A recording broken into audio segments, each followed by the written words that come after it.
नागरिक लोकशाहीवर निष्ठा ठेवून याद्वारे प्रतिज्ञा करतो की आपल्या देशाच्या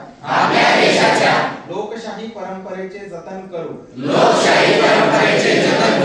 आणि मुक्त निपक्षपाती व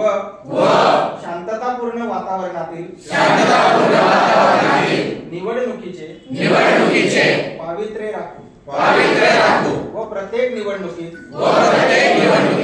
निर्भयपणे तसेच धर्म वंश जात समाज भाषा यांच्या विचारांच्या प्रभावाखाली न येता किंवा कोणत्याही प्रलोभनास बळी न पडता मतदान करू।